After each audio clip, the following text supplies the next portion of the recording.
Dimp Digital Presents Idle Game Chat. Cool.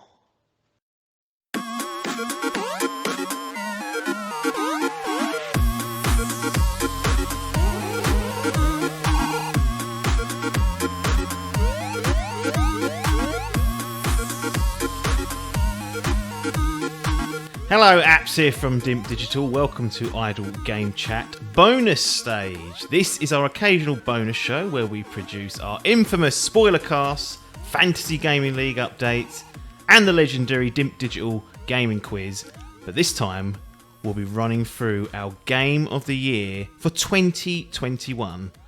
As tradition dictates, I am joined by the one-time Dimp Digital Gaming Quiz champion and the two-time Fantasy Gaming League MVP. It's that man. It's Hall. How's it going? Hello. Yeah, it's good. Really milking that MVP title as well. I'll take that every day. Yep, that'll be there to the end of time. And they're back to back as well. So that's it, mate. Back to back. Yeah, we're going for a three-peat, which won't happen. Well, we'll see. There's a lot of big scores rolling in already. Adkins is basically he may well have wrapped problem it up. on it. Yeah, it's cost us all. That Elden Ring floating in with silly scores, but yeah, we'll see. Hopefully you'll be back in the quiz this year to try and reclaim that title. Didn't get an opportunity to defend. Well, had the opportunity and rejected it. Well, I'll turn it down. Having listened back to the quiz and the absolute the diabolicalness of everyone. Like I think it's the easiest quiz that you've done for a while, and the scores were lower than normal. The lowest winning score ever. And then as for the fucking debacle at the end, I mean, it really calls into question the legitimacy of everything that he's ever done. Yeah, Adkins, as we know, is shit the bed there, and I've publicly criticised Logan as well for the way he handled that, like worse than Massey, floundering all over the place, sort of letting him off the hook. You could see right through that fucking cheat there, and he just took the bait and went to figure it all. Oh, it's a nightmare. So we will try and tighten it up for this year. There's different opportunities being explored.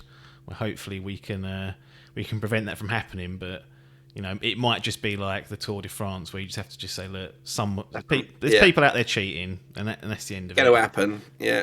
You can't stop it. But we're here to talk about our game of the year for 2021. Try and line it up with the DICE Awards, which took place last night. And so we're here to talk about the first full year, really, of current gen, aka next gen, because they released in November of 2020, so we got a full calendar year of those consoles. But we're going to run through our sort of nominees. We've got 6 here, and then we will choose a winner at the end, and we'll probably we'll break away once we've gone through the nominees, do some personal picks and other bollocks like that. Before we get into the games themselves, what do you think of last year as a whole?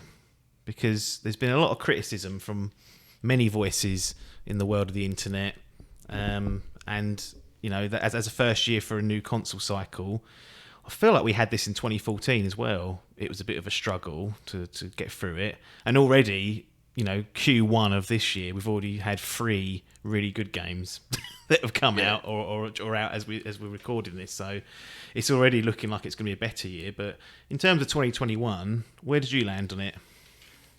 Yeah, it was a tough one again because, as you say, it's kind of the first full year of the next-gen stuff. And developers are inevitably still finding their footing on the consoles. Like, we always say this. Like you say, we said it in 2014.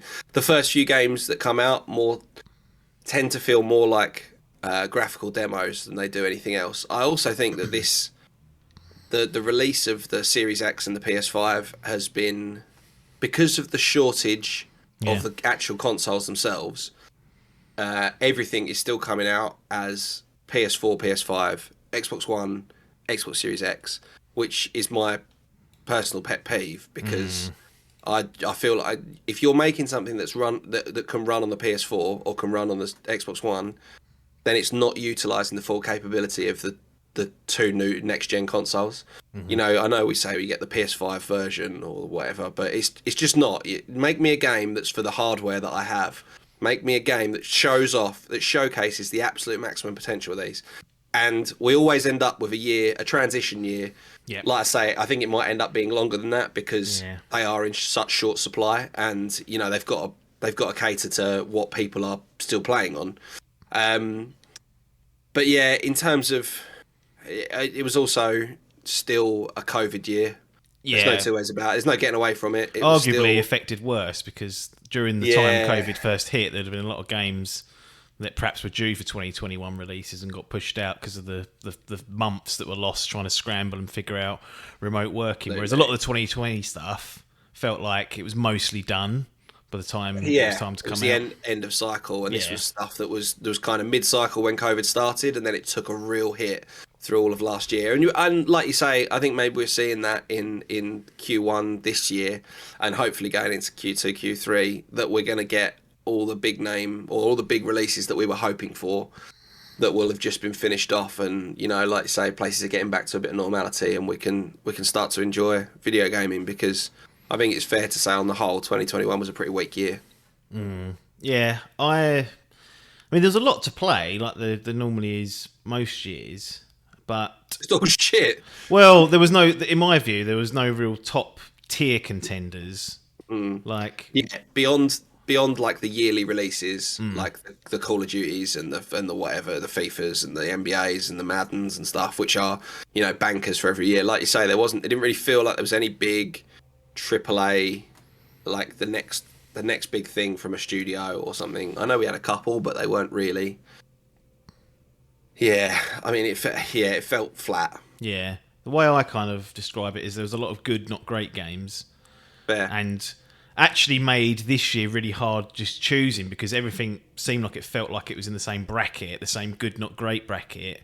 Whereas usually you have 2, 3 that are the tier above. And you're like, okay, we can hang our hats on those 3 and then figure out, the rest of the field. But this was like, no, they're all in one pot, which made narrowing down these 6 more difficult than it usually is. And I think also it's normally the however many of us get together to discuss this and talk about games, etc. Obviously, I think almost all of us have got all the consoles now. Yeah. But normally when we do these, at least a couple of us have played all the games, and the rest of us have played most of them. Yeah. And again, as we've said this in previous podcasts, my time is so precious now that I won't play a game that's good. Well, I've seen you playing Destiny again, so that's not true, is it?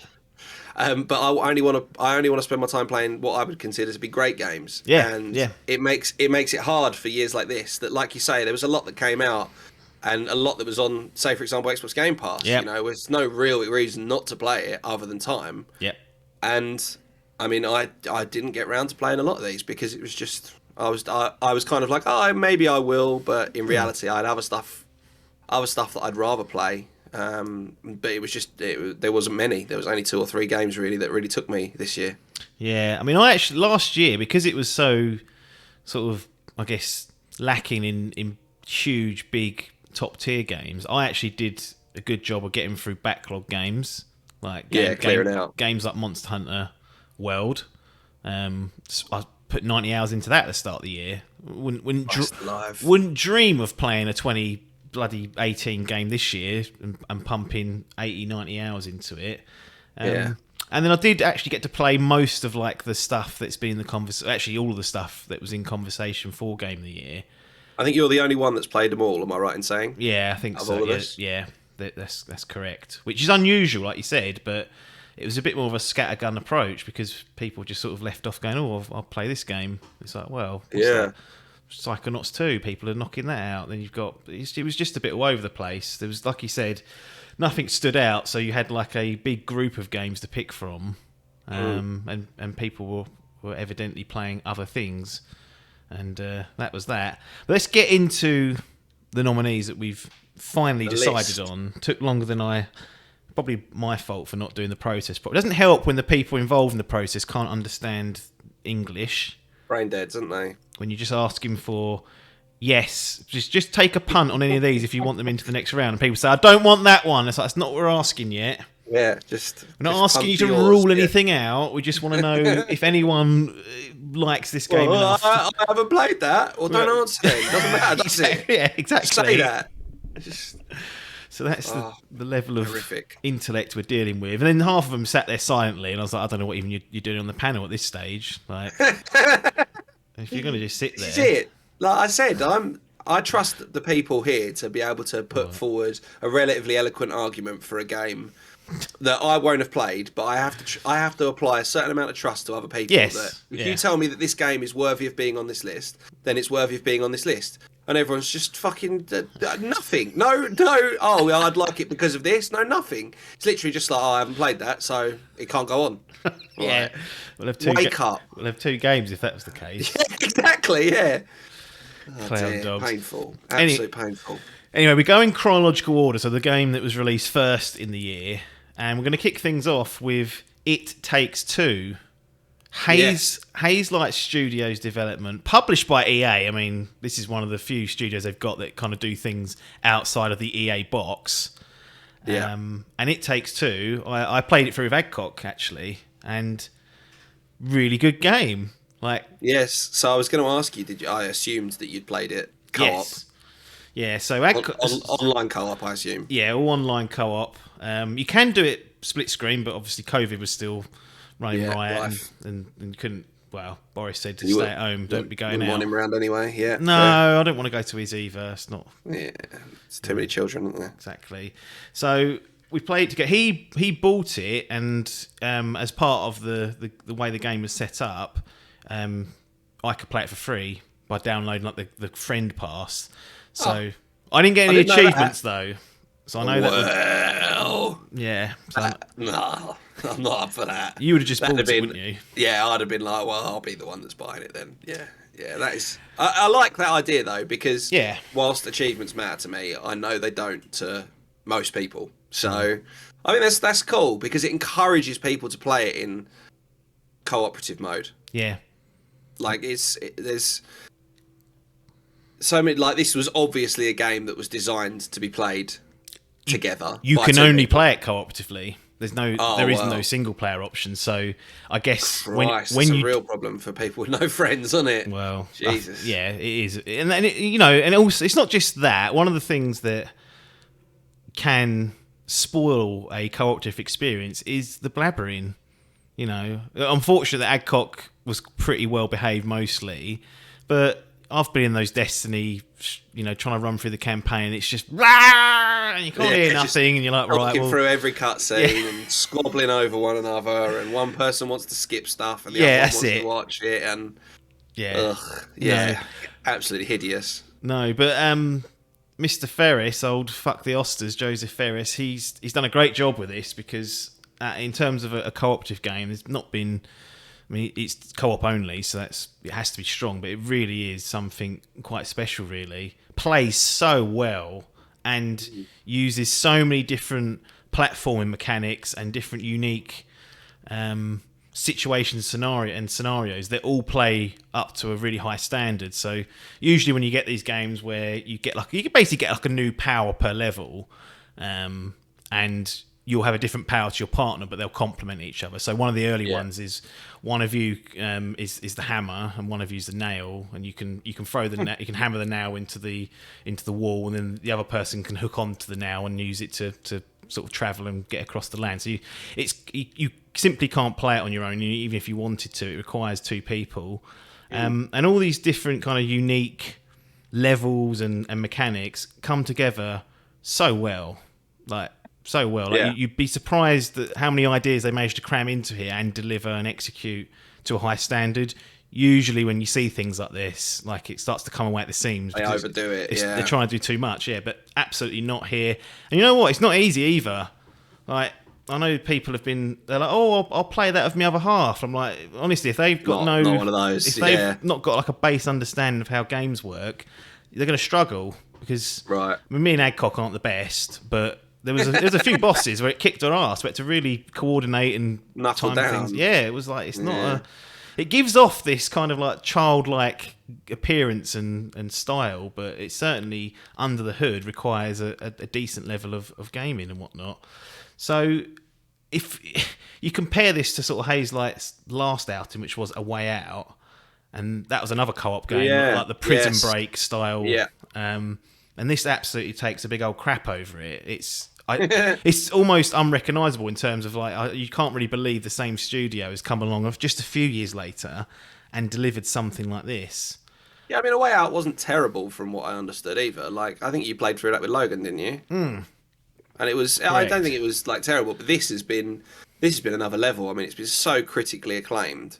Yeah. Obviously, won Game of the Year at the Game Awards, which is, I mean, well, it should tell you everything you need to. I mean, might not win the Dimp Award which is obviously what they're really all looking for. But yeah, I mean, it's I didn't know that it was purely a cooperative endeavor as well. Yeah. Which Yeah. I like that they're making sure that you got someone to play it with as well by giving it to the second person for free. Yeah, that's definitely and they did that of A Way Out as well, which was a good move, and it's risky as well because you think that must half the sales, almost the potential sales. Because Yeah. I would have probably bought it had Adcock said, "Look, I really want to play this." And I was like, "I'd have been like, all right, it's £25 or whatever it was," and I would have bought it, but I didn't have to unless I wanted those damn achievements. Chivos. Yeah, and. Yeah, the story itself's okay. I mean, that's probably one of the weaker parts of it, but it's perfectly serviceable. You know, sort of a struggling couple who are about to split up, and then through the world of like magic, they are turned basically into their kids' dolls, and they need to work together to beat all these obstacles and whatnot. And it's will they get back together? Will they not? People can play through and find out the conclusion of that. But there's also a large number of tester. Yeah, exactly. But there's a load of mini games in there as well, like tons of like competition-based mini games. Like one of them, I mentioned the hammer and the nail in the early levels. Is actually like a whack-a-mole box where one of you's the whacker and the other one's the little rat trying to get up on the in the holes, and they keep a score and whatnot, and there's achievements associated with that. There's a full game of chess in there, so if you want to play a game of chess, that's in there in the game as well. There's tons of just little ideas that they put in there, really imaginative, really fun to play, and as a co-op game, I don't think I've played much better that's designed as a platform to be played just by the two people. So definitely a thumbs up for me, and all those that have played it, again, it's a struggle because if you haven't got someone to play with, you can play it, but it wouldn't work any other way. It simply wouldn't. It wouldn't be. It is what it is, isn't it? Yeah. No, it is what it is. So there, it Takes Two, March 26th, now on Game Pass for those that have that. So I imagine it's had a second wind since it went on there via the EA Access kind of agreement they've got in there. So I wonder if one person has Game Pass and the other person doesn't, if you could still do it co-op. That's a good point. That's worthwhile people investigating. I mean, if you haven't got Game Pass at this point, though... Yeah, wake up. It's the fucking best value thing you're getting in gaming. Be serious. Come on now. Pull your fingers out. You've got to get more of them fridges. I need your money. Need your money for fucking fridges. That fucking eyesore, look. Yeah. I still haven't done the review on that. And I've turned it off. Yeah, there's the review, loud and shit. It is too noisy. I will do full thoughts and post it on the channel one day. But yeah, it's one of those things I was enamoured with to start with, and then after a few weeks, it's a novelty on it. Yeah. What do the buttons do on it? Just turn the lights on and off. There's no noise or anything. Pathetic. So that may have been a highlight of 2021 was the Xbox fridge, but we didn't get ours till 2022 because of the bloody delays in shipping in the UK. Yeah. So got stitched up there. Excellent. Resident Evil Village. Cool. The scary game. It's not actually that scary. No, I mean, I know 7 is way scarier. 7 is terrifying. Yeah. 7 is. I haven't played. Oh no, that's not true. I played 5 and 6, not very much, but I was going to say I haven't played one since 4. 4 was the last one that I played properly. Yeah, and this, a lot of people. One of the main criticisms of Village is that it's not Resident Evil 4. I'm like, it's not. Still living up to the hype. They're still living up to the hype of Resi 4, aren't they? And they obviously with the Resident Evil remasters of 2 and 3 that have come quite recently in quick succession, and that have both done pretty well, it's fair to say. Yeah, this was kind of, I think people were expecting big things of Village, and to be fair, I mean, by the sounds of things, they delivered to a certain degree. Oh yeah, certainly no disgrace. Like Resident Evil is still on form. The first person, I guess, comeback of the series continues, and this is another solid entry. And to be fair, it is running at a massive disadvantage to 7, because 7 had the advantage of, okay, we've never seen Resident Evil from a first person perspective. Yeah. So it's a brand new way to experience a franchise, all new, perspectives and whatnot. Village is coming in. We've kind of had that. Everyone's been surprised by it. So it's like, okay, what more have you got? And it is no disgrace. Like, really, really solid. Not as scary as 7, as I mentioned, but I think it works in its favour sometimes, because as much as I love 7 for its scariness, do you think I'll ever want to play that game again? Yeah, No. that's it. I don't want to That's torture myself again. I also find that a lot of games that try and be scary, I think there's different ways of doing of making like the horror genre stuff. There is stuff that just has like that ominous fear and dread of you, and then there's stuff that just does deliberate jump scares for the sake of it. And I fucking hate like deliberate jump scares, just trying to provoke a reaction. It works. So yeah, I mean, yeah, it makes, of course, you jump out your fucking chair. But does this fit more into, or I mean, is this more jump scares, or is this more like I say, that kind of overall ominous build up? It's more atmosphere and just atmosphere and grittiness, and just kind of. And you got Lady Dimitrescu in in Yeah. the castle section, like hunting you down. That's taking definite pointers from Mr. X in the remake or 2. So you've got that sort of air in there. But what the game does well is make you not want to just completely shy away. Like, it gives you enough weapons, and there's a merchant in the game which they've introduced, so you can get ammo and whatnot. It's far more action focused than what 7 was, absolutely, and that gives it a really nice flow. I mean, because like you say, previous entries, they've been a little bit more based around not stealth. Stealth's kind of the wrong word for it, but like you say, doesn't necessarily encourage you to engage with everything you see. In 7 you actively avoid it because you think, I don't want to lose any health because I've got limited resources. Yeah. B, if I do need to engage, I don't want to waste my bullets. So Resource was always a big thing. Yeah. And this is like, no, we will give you tools to handle this however you decide to. No, you can. You can wander around and try and avoid the werewolves or the lichens, whatever you want to call them. They're cool enemies. They're a big change up and whatnot. But equally, we will give you weapons. You'll get more and more powerful as you go on. And if you want to just start taking the fight to these fucking overgrown dogs, you can. And that's highly encouraged as well. And one of the things that I feel like it doesn't get enough credit for is just how beautiful the game is. It looks great, this Village. I actually played it on the PC when I got my PC. That was the first game I got on it. Now, I did have the stuttering issue that was there because that fucking DRM that Capcom put in there. So that was infuriating. Annoying. But when that wasn't happening, the game was absolutely beautiful. I've seen it on the consoles as well. Looks and runs brilliantly. And the whole the main event of Village is the village setting. Yeah. Like this beautiful Victorian, it's your environment that you're in, and Eastern European village, pulled like Victorian era. It's a beautiful place, and it acts as like a little hub that you kind of keep returning to with new items to go down new paths and explore. And again, because you're not so frightened to lose a bit of health or waste bullets, exploration becomes a second nature, and there's tons of rewards to get as you go off and do that. It's a good game for sure, and those that have enjoyed 7 and perhaps wanted a bit more of an action focused game, they've delivered that here with Village, and people shouldn't sleep on it. If you've enjoyed Resident Evil as a series, haven't partaken in 7 or Village, get on both of those, because this series is back after the disgrace of 6. They've turned that ship around and are heading in the right direction. Super interested to see what they do with the next one, whether they stick with a first person.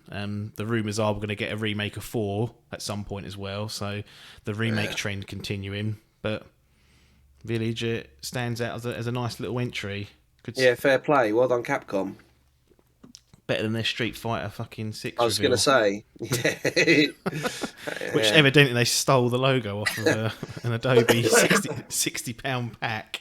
Fucking awful business. Yeah, they just can't quite be consistent, Capcom. That's my main criticism. They're always up and down. Yeah, I mean, you look, the franchises they've got some big stuff in there, but like you say, they're just so hit and miss, and it's a shame because a lot of the franchises are well loved. Yeah. So yeah, fingers crossed for the next one, like you say, be it a Resi 4 remake or Resi 9, whatever that looks like. Yeah. Well, I wonder whether it would be called Resi 9 because they went with Village here rather than Village 7. on this. Now they had the little eyes were in the they'd done like the I and the L as the three sort of, you know. A lot of people still referred to it as Resi 8, didn't they? So yeah. We'll see. We'll see. June the 11th. So just rounding out H2, we got Ratchet and Clank Rift Apart.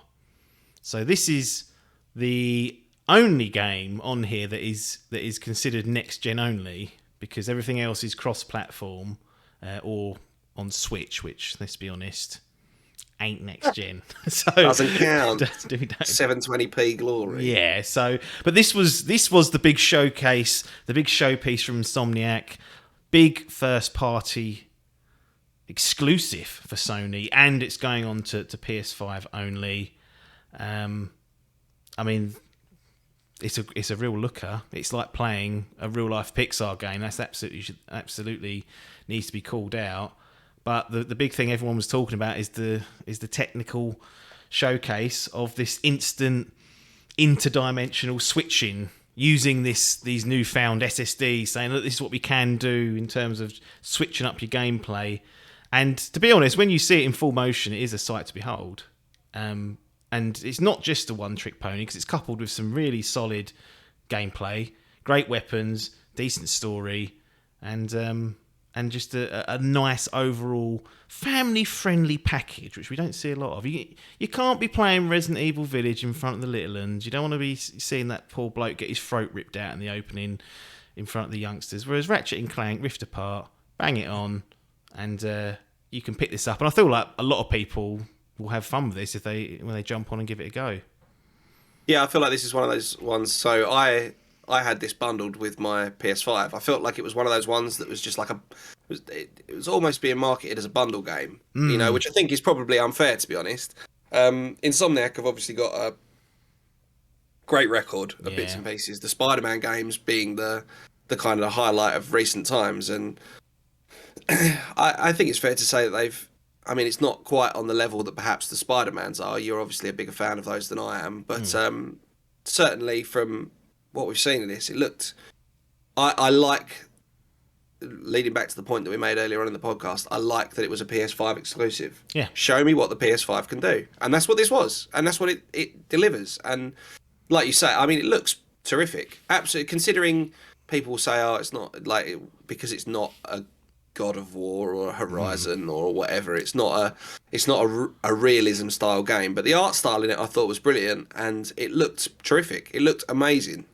Really, really good. Yeah, it's still one of the best looking games out there, and I think I agree with you in terms of that. It probably does. It's probably the shine has worn off because of people look for photorealism, and you know.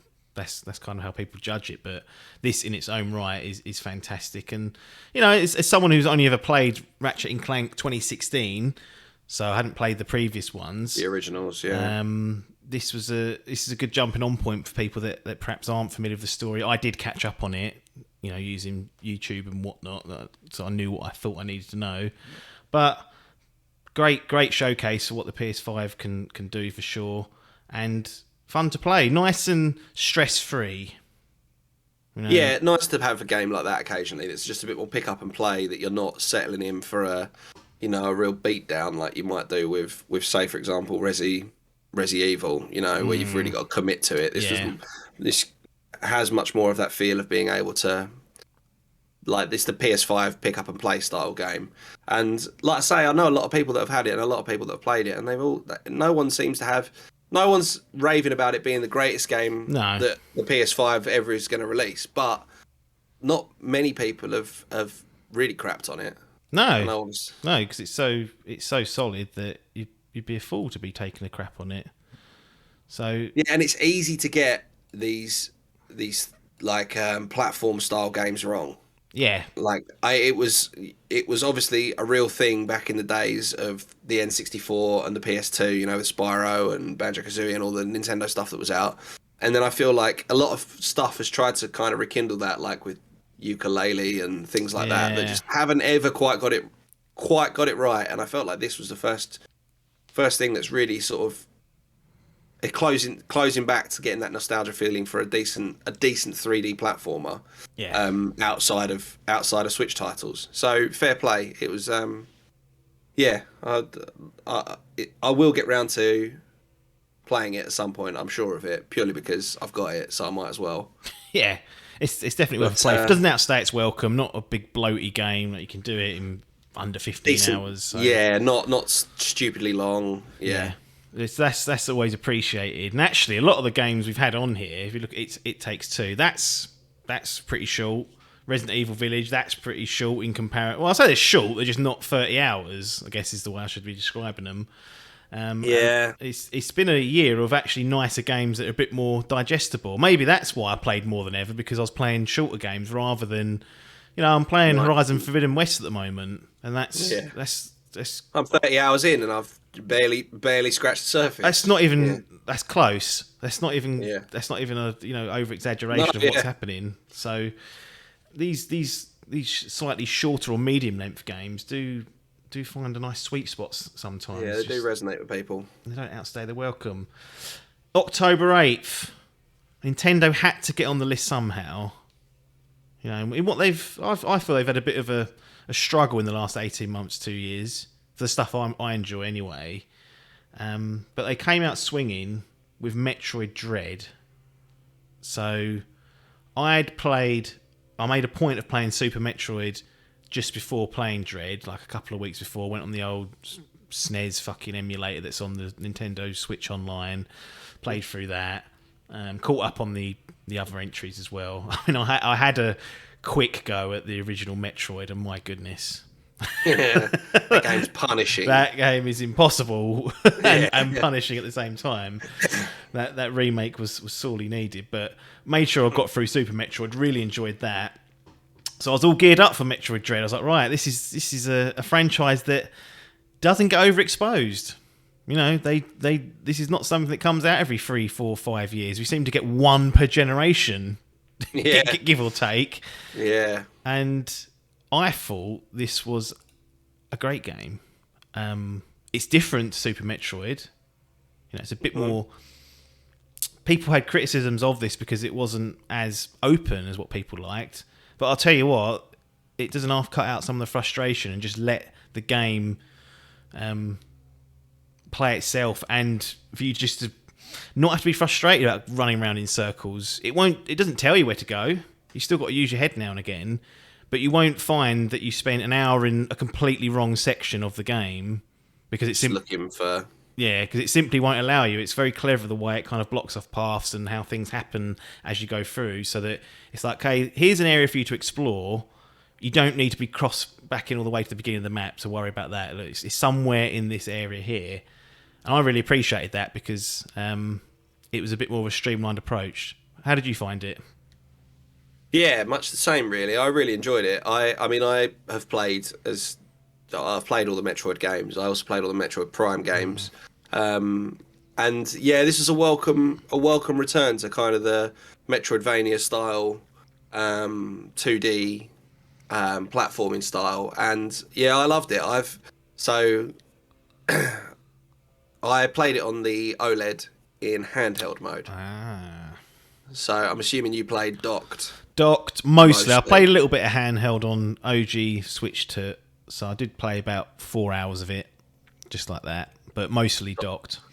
I played exclusively in handheld, and it was great, really good, like exactly what I want the Switch to be. Yeah, and like you say, it's the great thing about it. There's enough exploration that I could go off and do odd bits and pieces to get my rocket tanks and my energy tanks and whatever else. But like you say, it wouldn't let you go completely off at a tangent and find yourself completely lost in an area that you can't do anything in. So it always kept, and there was times when I doubled back on myself and I went quite a long way because there are a few secret areas, Yeah. or like breakable walls and stuff that you just until you start to get a feel for how the game works and what to look out for, you're not necessarily going to catch them. But yeah, I thought it was brilliant. I thought the length of the game, so it took me about 12 and a half hours to 100% it on normal mode. Cool, 100% jobby. Yeah, got to go. I mean, it took me about 10 hours to do it, and I had it to about 75%, I think, when I initially beat the final boss, and then I went back and did the remaining 25% of collectibles, and then completed it again. Tell you what, it's a lot easier if you've got all your energy tanks and all your rockets and stuff. Yeah. Like, I just absolutely pissed the final boss first try, second time round. But yeah, and the other thing with it was suitably difficult without being over the top, soul crushingly hard. I found. Yeah. There was fights that I did. It took me several attempts. Yes. But nothing that I literally felt like snapping the console in half, kind of thing. No. Which for me is a very difficult balance to get, and yeah, I mean, fair play to Nintendo. I think it's been one of the strongest Switch releases that we've had. Yeah. Full stop. Yeah. No, I really enjoyed it. I just feel like it. What struck me was just how slick and fluid and tight the controls were, because the game requires you to be quite dexterous on the controller sometimes. You know, you've got a lot of different tools at your disposal, and you kind of need to use a lot of them close in proximity to one another and string things together. But you know, that controller scheme, that gameplay did not miss a beat. You input something, it is snappy, it's responsive, it's tight. At no point do you ever think, oh, that fucking shitty fucking input lag or anything like that. It was tight. Not grappled properly, or that's not what. The only thing that I found a bit frustrating at times was the double jump mechanic before I got the infinite double jump mechanic. Yeah. Like when you're just doing a single double jump and you've got to press it at the right time, sometimes it felt a bit off, but once you get used to it, it's not such a problem.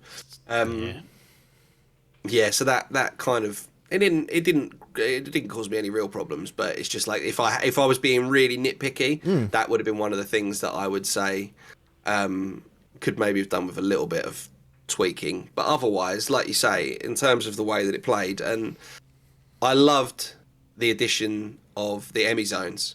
I thought they were you like those? Interesting. I loved it. I thought that was so cool that you'd have these areas where it's proper shit yourself moments of when you get spotted, and it's a panic. It's Resident Evil, but it is a panic fucking run. It's Dread. That's what they're trying to do. Yeah, exactly. But it wasn't so punishing that if you got caught, it was insta death. You had two opportunities to counter the Emmy's attacks, I mean, I don't know how you found it, but after I kind of got the timing of it a little bit, I was there and thereabouts. But I really liked it. I liked the Emmy zones. I thought they were a nice addition to add them in, where it was just like literally, like say, like areas where it switches to that kind of stealth mode almost. Yeah, they were. That was an interesting change in sort of pace, I guess, because you know you can freely explore most of the levels that are there. You'll bump into place you can't go, etc., etc. But these zones, it was like, oh, I just want to get from A to B really quickly without being caught here. Open up the map and literally plot an entry point and an exit point, and fucking right, I'm gonna leg it. Yeah. And you get as you know, a Metroid game, you earn new powers as you go through. They're really good, but you can start to be a bit more stealthy once you kind of unlock the invisibility and whatnot, and that's handy. But it's not so powerful that you can just put it on and run through. Like the power drains quicker if you're moving, so it's one of those things that if the enemy's getting close to you, best thing to do is chuck it on and just stay still, stand still, and hope it doesn't try and trample over your head and then go. But, But no, you kind of touched on it with the balance of the combat encounters, but the bosses I found great. Like it had been a while really since good. I'd played a game that had so many different types of bosses and stuff that was enjoyable to play. And yeah, there were moments where I was thinking, I'm going to struggle here, but ultimately, with a bit of perseverance, learning the patterns, learning what works, what doesn't, you get through it. You know, with a bit of skill and a bit of luck now and again. Yeah, that's it. I mean, you hit the nail on the head there. With it's a typical Metroidvania that you've just got to learn the attack patterns. You've got to learn the precursor to each attack to then understand what kind of maneuver you or what dodge you've got to do in order to not get hit. So, I mean, I'm sure there'll be animals out there playing it on fucking Dread mode who'll be chasing through it. But Boss yeah, rush I mean, mode coming soon. oh man, it's great. I really, like I say, I've got a lot of out. I know we talked a lot of shit at the start of the podcast that there wasn't any real great games, but I think it's probably a bit unfair to say that this wasn't, because this for me was genuinely a really great little game. Yeah, it was a standout for sure. I certainly enjoyed my time with it. Was it benefiting with some sort of, I don't know, not recency bias, but bias because I'd just played through Super Metroid and caught up on the series? Probably. But even without that framework, you could dive into this and have a great time. Did it also Fusion came out in benefit from- 2002. No one's remembering the story from Fusion. Like 90% of people that play this haven't gone back to find out what happened. So it's crazy on it. you don't need it. I just found there to be. I just enjoy that sort of extra little bit of like nuggets that were popping out, and now it's the game that's kind of made me a fan of the 2D style Metroids. I missed most of Prime. Like I played for about 6 hours, and then I couldn't deal with that fucking Wii any longer. So it never got finished. So I'm hoping these remakes or remasters that are being rumoured are coming for Prime. But the future of the 2D space is in a good spot. With Mercury Steam doing this, it's they can make a good Metroid game, in my opinion. And I hope they come back and revisit this, because let's see what else Samus and Co can do on the next outing. Absolutely. October 26th. Guardians of the Galaxy. You're shaking your head.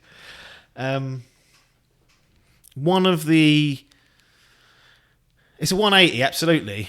But the marketing done nothing for me. The trailers about the story done nothing for me. Before the game was out, I fully expected this to be as bad, if not worse, than the Avengers game that Square Enix had published a year or so previous. Like there was nothing there that I thought, yeah, this is going to be a game worthwhile buying and playing and spending my time with. And I have to tell you, they absolutely, completely and utterly, I was wrong. Well, maybe I wasn't wrong, because the marketing, I think genuinely everyone that looked at it went, this looks like shit. Yeah, and that's quite common. But if you give it a chance, this is a great little game.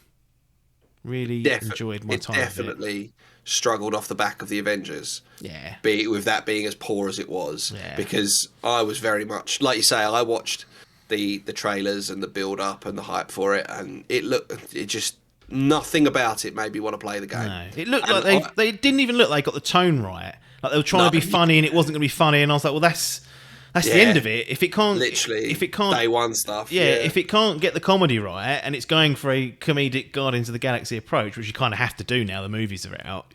Yeah. Then it's going to struggle. But this is one of it's the best written thing I've played all year, absolutely, in terms of story, in terms of character work, in terms of dialogue, and in terms of a franchise that is hugely popular now. Guardians of the Galaxy before the films was probably one of the most unpopular comics that Marvel had. Barely heard of it myself. And then absolutely, I'm right there with you. James Gunn comes along and has this really excellent kind of tone and atmosphere and comedic approach to it, and everyone loves it all of a sudden. So to try and follow that same mould and actually get close to it and take things in your own direction. This is not a copy and paste of those characters. They have their own sort of game-specific motivations and changes they've made. They've done such a good job here, Eidos Montreal, especially under the tutelage of Square Enix, who, as we said, have questionable at best the way they publish things. They're as up and down as Capcom. Yeah, I was going to say they are the kings of hit and miss, aren't they? Yeah. So as you say, I mean, it won Best Narrative, didn't it, at the Game Awards, which I think is testament to it, because with the popularity of the Marvel films being as they are at the moment, I mean, not everyone's cup of tea, certainly not mine personally, but I know a lot of people who obviously are big fans. It would have been very easy, and from what we saw in the trailers, to make a fucking real pig's ear of this. Yeah. To really like ride a hype wave that was coming in and really make an absolute mess of it. And it sounds as though they actually pretty much hit the nail square on the head for exactly what was needed. Yeah. And I mean, I don't know if you ever played the Telltale Guardians of the Galaxy games. Yeah. They did. I thought they did a really good job Yeah, again they did. of like keeping the tone of. I mean, I can't talk about the comics because I don't know them, No. so I can only refer it to the films. There's no soundtrack in comics, so how are they doing that?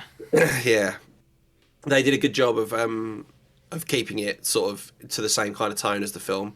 So yeah, it's happy surprised to say that this was evidently better than I think most people thought it was going to be. Yeah, it's definitely benefited from the lowest of low expectations, and then beating that low bar, but then going well beyond that. It's funny you mentioned Telltale actually, because I forgot they did the that series, which I did play through, and this I've described this previously almost like a Telltale game on steroids. Because of the choice element that comes into it, like it uses those same patterns, dialogue trees that affect relationships between the characters on the ship, outcomes of certain missions, and other different sort of narrative directions. And the story remains the same. Let's not get silly and say, it's like Fallout New Vegas where there's like 8 different endings. This is not that. No. But the journey along that way is different for all sorts of different reasons, depending on what you do and don't do. And it was fascinating to see kind of like that Telltale structure be imported into a game that's, much more playable, much more palatable, a AAA game, if you will. This looks the business. It's got a relatively, on the surface, complex kind of combat real-time scenario set up for you to play through. But in reality, that's probably the weaker side of it. Like the combat's not the shining light. But it's not a point-and-click adventure game. This is a full-fledged 15-hour AAA title, and they've imported those Telltale elements, the things that I used to love about those games. And I used to always think, just imagine if they did this in like I don't want to say a proper game, but a bigger budget title. It is, though, isn't it? Yeah. Where money's been spent to spruce it up. And they delivered, and what it ends up being in the end, is sort of like a Mass Effect light game. There's definitely, I definitely was getting deja vu with Mass Effect, because you return to your ship, you talk to all your teammates, you're making choices. Like, you're not planet hopping and deciding to do side quests. It's more of a linear approach, but it definitely gives off that vibe. And I wasn't expecting that. I was not expecting this to be close in. As a game for story that I'd say, that was the best thing I played all year, and it absolutely was. It was head and shoulders above everything I played, which is crazy. Yeah, I'm glad that. So, I mean, I'm a big advocate of gameplay over story, or over a narrative. I always have. I mean, it's one of the reasons why I love Destiny, because I feel like the gameplay on Destiny is better than any other first-person shooter about. But arguably, I mean, a lot of people don't like it because the lore and the story behind it, or as much as Dave will try and convince you otherwise, is fucking horseshit. What are you talking about? Best narrative of 2022 so far, Witch Queen. That's it. So it's nice to see this. That's a game that puts that narrative first. And I know that others have done similar things. Like, you could argue that, God of War and Spider-Man and all the other big name, The Last of Us, these big name games that people are saying, the storyline on them is unbelievable. But I still feel like they put a lot more into, or like a lot more focus on gameplay elements to it. Whereas this really went, like you say, with the dialogue trees and with the decision making processes that change the way that the game develops. It's nice to see someone do that and focus on that, and to be rewarded for it. That people aren't just going, "Well, it's unplayable. The combat on it's terrible." Yeah, and it's people were willing to have combat that was perhaps not quite as good as other similar games in terms of third-person perspective shooters or whatever. Yeah, but were that played it and still enjoyed it because the narrative was so good. Yeah, and it's no disgrace, the gameplay, but it's definitely no. Sorry, yeah, I'm making it sound as though it was absolutely horrific. But no, but it is what it is. Like, it's a third-person shooter at the end of the day, and you only play as Star-Lord, as Peter Quill, and you Rocket, Gamora, Groot, and Drax, you kind of call them in to do. They're fighting on their own. Their AI control them, but you can command to do their special abilities and whatnot. And there is some nice elements, and there's a lot of elemental effects that you're going to have to get used to. Certain enemies, are weak to fire or whatever, and it's like, I'll change my my guns to the fire element, and then I'll get Gamora to stun them. And there is some strategy you can use there, but equally you can just brute force it by scooting around on his jet boots and just pummeling the enemies with bullets, and that is one way to do it. But if you want to be efficient, you just kind of learn when's best to stun, when's best to smash people up, and when's best to shoot, and it'll get there. So it's perfectly serviceable, and it gives a really good, well-rounded, complete package. Like if you like single-player, kind of narrative-focused, third-person games, and you like Guardians of the Galaxy, I don't see how people won't enjoy this, because they've done such a good job with the writing side of it and the character work of all the characters that you probably know and love by this point, and tell their own story. So absolutely a surprise. Fair decision to have it on the list, though. Absolutely. Final game for the nominees, December the 8th. Although it did come out in beta before this, they don't. It's out. Late doors. But it was a late doors entry. It was a year late, really, because we were due to get this in 2020 at the launch of the series consoles. But Halo Infinite. So this is kind of in two parts, because we've got a free-to-play multiplayer component, which is separate to the rest of the game, and then you've got a campaign element. I've played the campaign. I would stop short of saying that it's a return to form, but it's in the right direction. The gameplay enhancements alone make it a far more enjoyable game. The open-ish world elements make sure that sandbox is approachable. It just becomes unstuck in some certain areas in the way that they kind of pace their way through it and how they structure some of the main missions. But generally, this is better than 4 and 5. Again, low bars. I was going to say that. But sets a nice foundation for future games. I hope they can build on this and they don't bollock it up.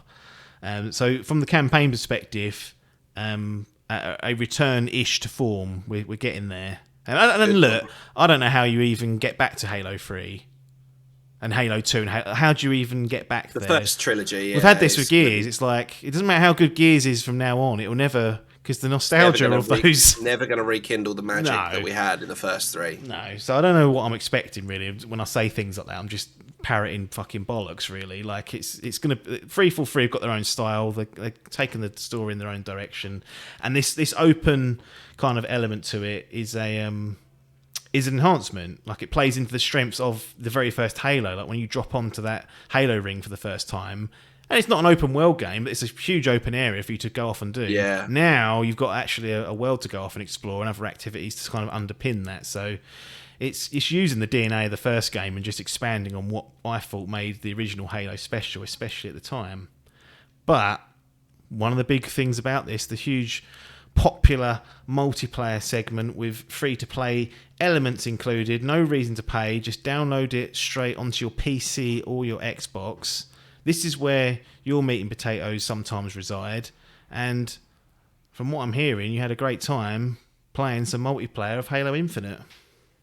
Yeah, I think so. When it came out, we'd literally, before the release of the beta and the online multiplayer, we had Splitgate, which had come out, and that was a free-to-play jobby, and a lot of people were playing it on Twitch and describing it as Halo crossed with Portal. Yes. That was kind of the go-to for Splitgate, that people were saying, oh, yeah, it's this. And we played that a lot, and I really enjoyed it. It was a good game. And then Halo came out, and you realise the difference that having a major studio create a game in comparison to a smaller indie developer, because it was just so much more well-polished. There was all the little niggly things about Splitgate that I didn't really notice at the time necessarily playing it were just exacerbated by the fact that I was playing Halo, and it was just better. It's just a better game. Yeah, it was. You realise there are levels to these. Yeah, exactly. That's sometimes. It. I mean, don't get me wrong. I'm not trying to take away from Splitgate, because, like I say, it's a lot of fun, but there's a reason that no one's playing it anymore. And I'm not saying that hundreds of people are playing Halo still, but I think I would argue that there's a lot more. I'm way more inclined to play Halo than I am ever going to be to play Splitgate. I thought the multiplayer was very enjoyable. I didn't. So I haven't done any ranked on it, and I know that some of the guys have and have enjoyed it. But just dropping into the standard Slayer mode and whatever else, and just battling it out with randoms online, it's been a lot of good fun. And the big team battle session that we had when on stream, where there was, I don't know, fucking 8 of us, 10 of us, something like that. It was great fun, really, really good. Just just being stupid, all burking around together in vehicles, etc. I would say that it's obviously developed for controller. Yeah, it's strange, isn't it? Well, it's not strange given its history, but I've started playing it on PC, mouse and keyboard, and just didn't feel right. And then I heard you talking about, some people are saying it's a bit easier with controller, and I was like, all right. So I switched back, and then I played. This is the ultimate sin, isn't it? Playing on PC with a controller when in a first-person game is just unheard of. But that's what I end up doing. I can't do it. I can't bring myself to do it because I prefer mouse and keyboard so much now. But yeah, it was bizarre. I don't know what they'd done to the auto aim or to like the lock on mechanisms that it didn't quite ever feel right on mouse and keyboard. And I got over it, like I got used to it in the end. But yeah, I mean, I'm being nitpicky. I haven't obviously played the campaign, so I'm kind of in a competitive environment where that little tweak here and there makes a difference. It's it's a shame that it kind of sullied it. Just took that shine off of it, because I really did enjoy playing it online, and that put me off ever so slightly. And if I hadn't have been watching other people stream it, I might not have even noticed. Yeah. But it's only when other people were mentioning and saying... It's the poison, isn't it? It's that poison seeping into your brain. You're like, oh... Yeah, I then tried it once with a controller, and I was like, fuck it. Because I was wondering just how I was getting destroyed by people on controller so much. Like, even playing against mates and stuff, that I was just like, what is going on? Why is Pete beating me? Why has Pete got a better aim than I have? And it's because you literally watched the fucking kill cam afterwards, and he's basically just locking onto me. Yeah. So, yeah, but otherwise, very, like, again, as you say... Don't get me wrong, we're not talking about Halo 3 here, but a real return to form in that 5 was fucking dog shit and 4 was very average. Yeah. So, it's nice to see the franchise getting back on track. The fact that it's available day one on Game Pass worked in its favour hugely. I know a lot of people aren't necessarily quite so keen on free-to-play elements of games, but, I mean... They're making it accessible for people. I can't moan at it. I know the progression system's not great, but yeah, I mean, it's a free. End of the day, it's a free AAA title. Yeah. Although, albeit you're only getting the multiplayer, but you're getting all of the multiplayer. Yeah. So fair play to Microsoft and or Xbox and 343 for doing it. So they didn't have to. I mean, they could have just stuck it on Game Pass and gone, no, fucking buy Game Pass, you mugs. Yeah. I thought that's absolutely what they would do. Yeah. Like, it made sense to do that, but no, you can play this on Steam. You just download it and you're in. And I think what stands out for me is just how well the game plays. Like all the different skills you can use. Like I love the campaign because you've got grappling hook all the time. But that's great just to tear around, just move around the world. One, it's a great vehicle to get around the world in, and two, it gives you a bit of a combat advantage. But that's a sought after ability in the online. Like you need to be in and around when that drops to get it, and when you do, you can do some crazy shit. You can grapple guns towards you, you can grapple people towards you, and then shotgun. There's loads of different strategies just off that one ability alone, and just the moment-to-moment gameplay was they've done a really good job. Especially like I loved big team battle. It was always my favourite going back to the early Halos, but this felt like the Halo of old. Just jumping into that, and it's carnage. I know it's not the best competitive environment for those that are sort of uber competitive, but for the sacks of shit that we are, just jump in and have fun. Yeah, just good silly fun where we just all went on, like you say, just burked about. Get in the vehicles, roaring around in the Warthog. You just I think you got like 25 kills without dying when I drove you around the map. Yeah, it's great. I was having a whale of a time. But yeah, no, it's nice to get that element back to it. And like you say, I mean, big team battle's not to everyone's taste, but and I don't think I'd play it on my own. But when we were in a big group, it was great. It was really, really good fun. Yeah, agreed. That's all the 6 nominees for 2021. It Takes Two, Resident Evil Village, Ratchet and Clank Rift Apart, Metroid Dread, Guardians of the Galaxy, and Halo Infinite. I wanted to take just a quick couple of minute break.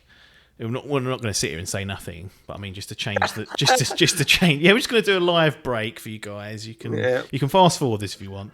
Dust ourselves down. That's it. Yeah, and then we'll be back shortly. No, just to have a little bit of a chat about some of the personal bits and pieces in there. So I came up with sort of 2 made up awards. I always do best game not released in the year. So this is a game that was either a beta or a older game that I'd played the previous year. This actually had a lot of competition, like I said, because I've been catching up on backlogs.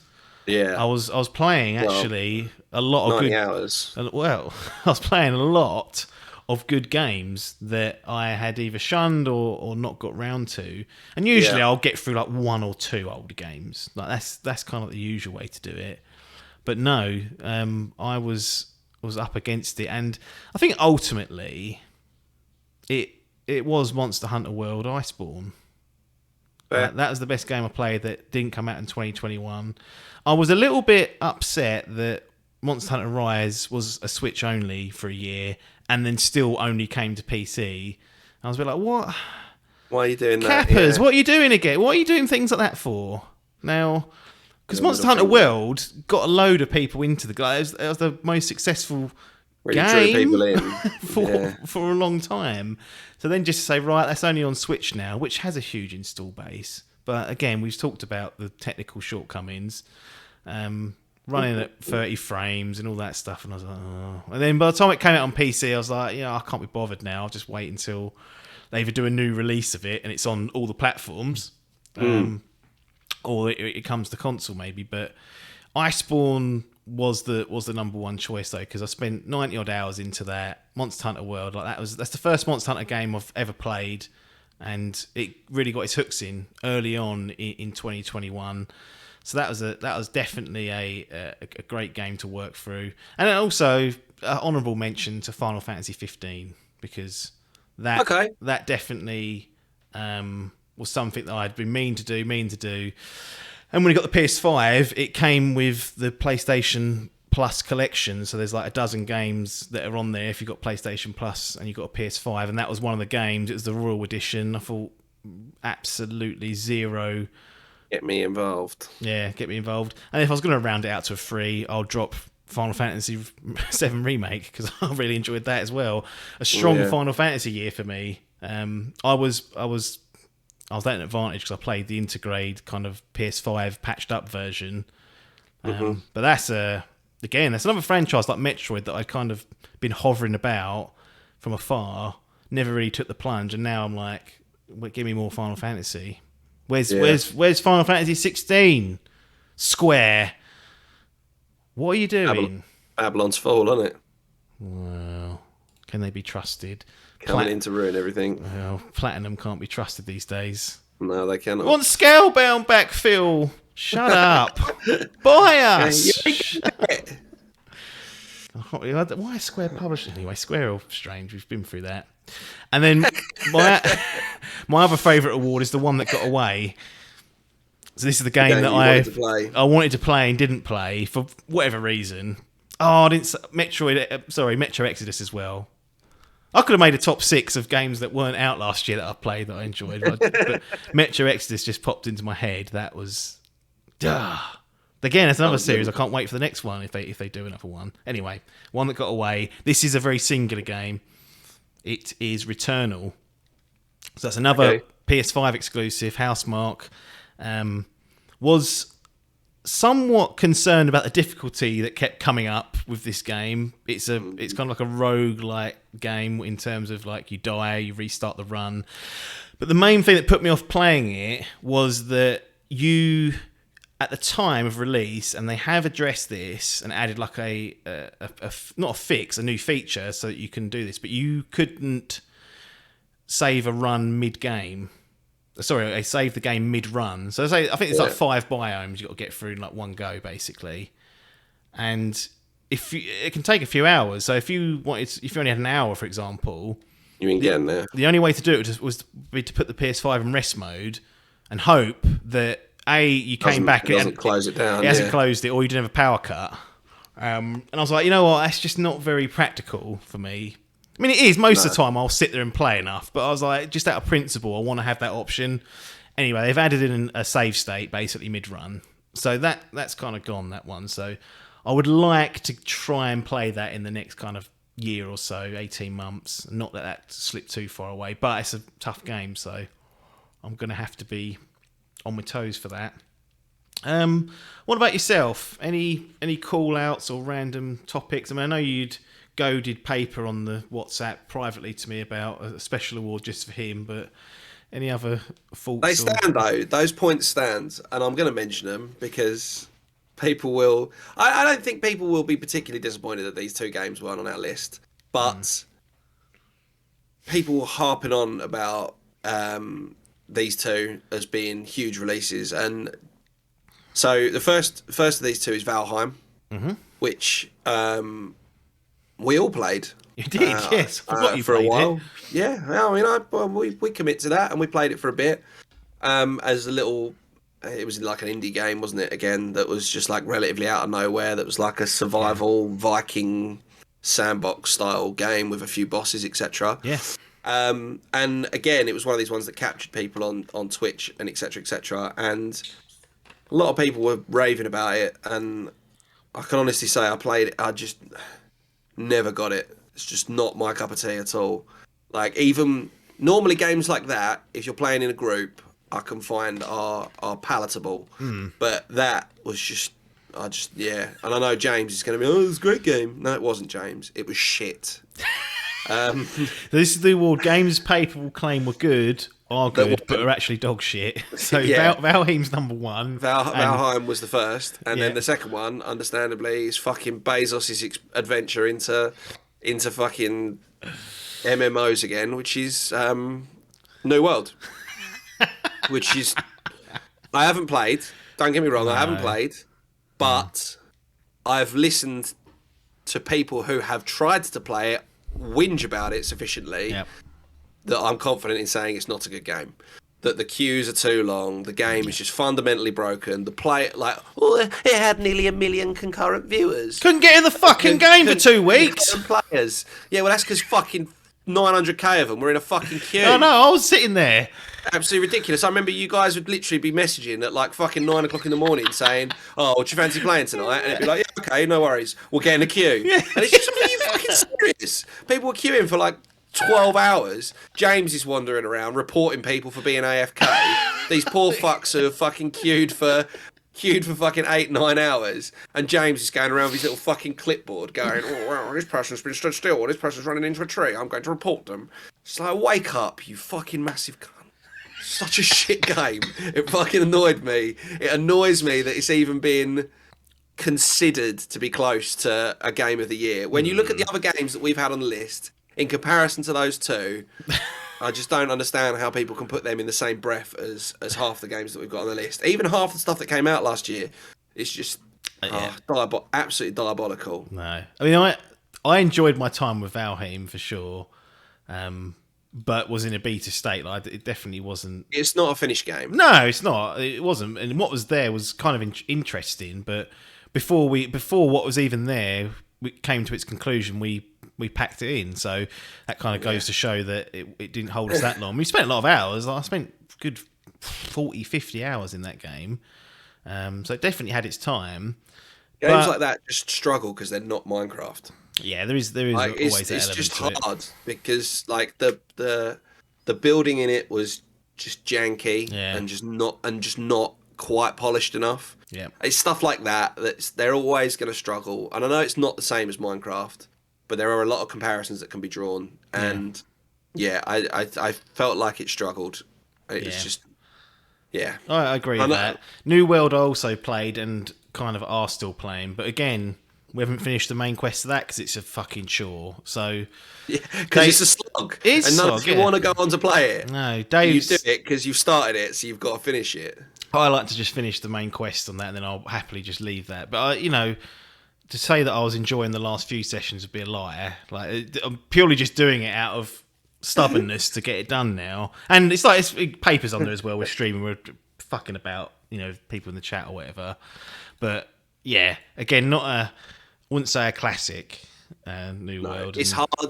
It's very hard to hold those in the same kind of esteem as like I say, the six. And I know it wasn't a particularly strong strong year for games, but to even have those in the same kind of breath as some of the other stuff, it really feels a bit unfair.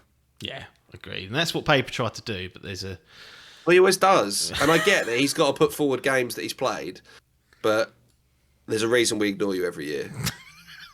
He'll get one year. He will. One year there'll be something, surely. That Just play a good game. Just play. How bad is your gaming experience? That this is, and the worst part is for James, he's playing them at like 20 frames per second.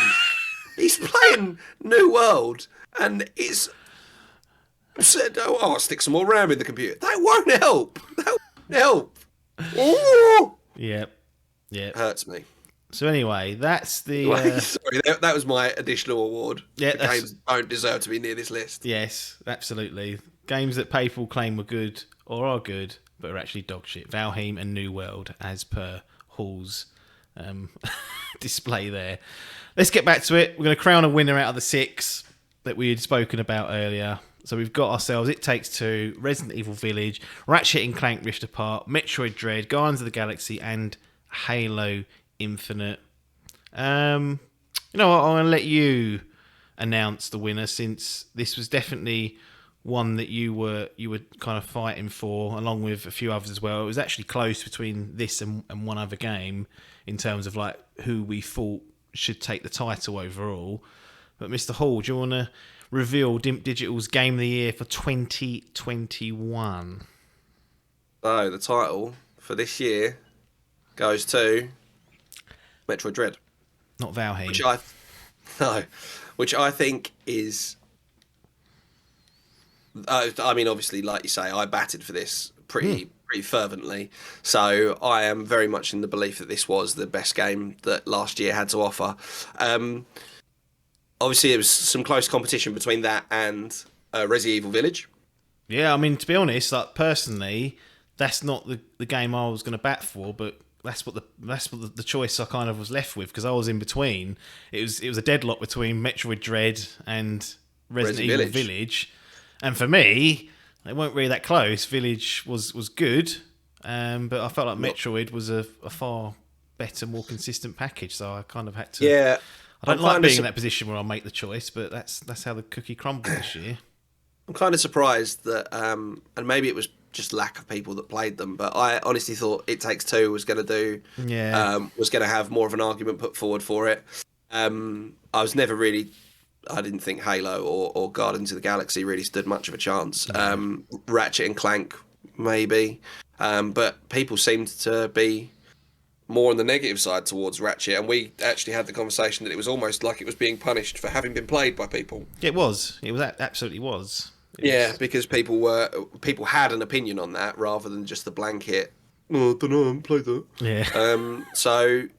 I felt for that, and I'm surprised that more. I mean, obviously, I didn't play certain games, but stuff like Deathloop, I thought was going to appear on. That was obviously one that was very well critically acclaimed, that I thought was going to appear on our list, or that someone might have gone into bat for. Yeah, Psychonauts 2, I was the only one who played it, so it's down to me really, and it's hard when you're the only one batting for a game to warrant, unless it's really, really is top notch. It's difficult to bat for something. Yeah, and that was the problem. It was good, but to say top notch, I think I wouldn't agree with that. So yeah, there was certainly stuff that missed out and was close to.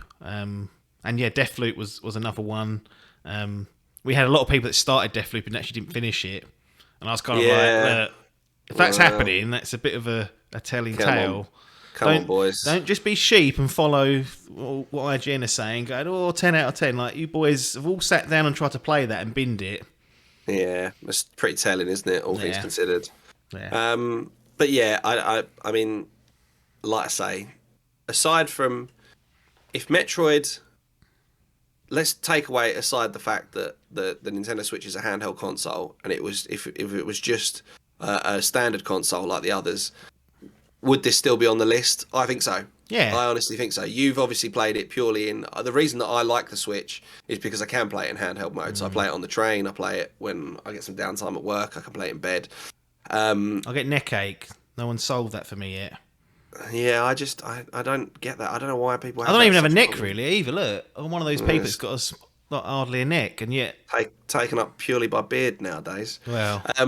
But yeah, so I think that's another testament to it, that the fact that you can play it in handheld mode just gives it that extra layer of playability that you don't get from a lot of games. The Switch should be commended for that. I know we rag on it a lot because it's not got the power that the other consoles have, but it's fundamentally a handheld console. It's Yeah, not. it is, yeah. It's not a challenger for the PS5 or the Xbox Series X or a PC.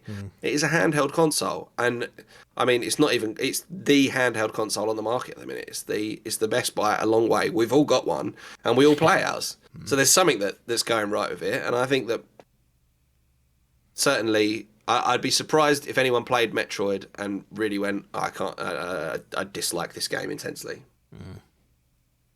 Other than maybe Biff, because he's shit at games. Just Got to get the digs in while I can, because I ain't going to get him in the fantasy gaming league this year. So well, you might do. I've got to dig people out where I can. It's a long way to go. No, I mean I would agree with most of that. I think Metroid Dread really was the standout for me. I really liked It Takes Two, but given that Was that the other one that you? that's the only other one I would have put. Even Yeah, like if it was a battle between It Takes Two and Metroid Dread, maybe I would have had a different opinion, but that felt like the closest thing to it. But the fact that it's co-op as well makes it difficult for people. Like that has to be factored into playability. You can't just sit down and play It Takes Two. Metroid Dread, you can just pop that on and it will look great in handheld mode, and it will look good on the TV as like a modern kind of 2D.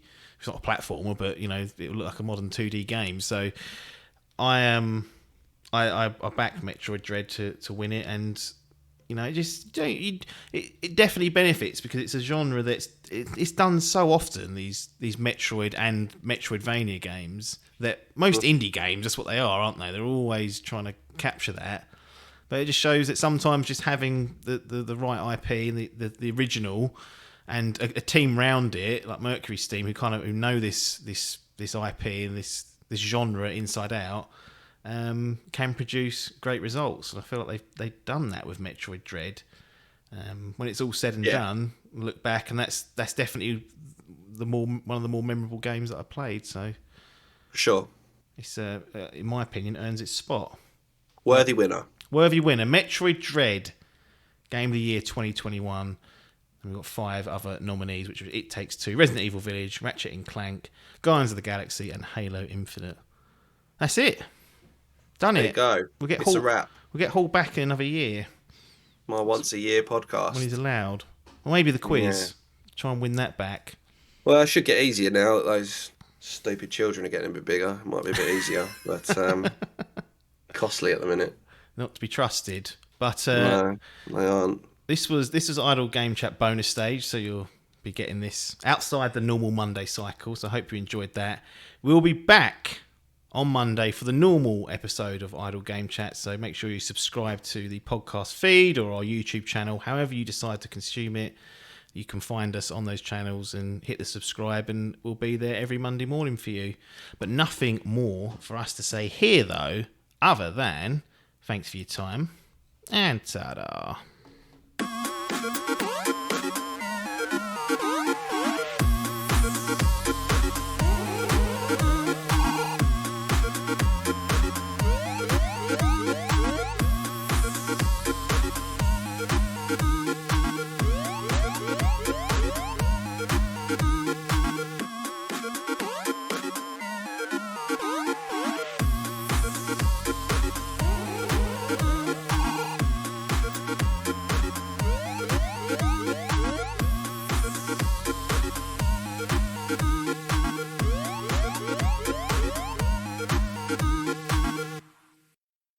This was a Dimp Digital production.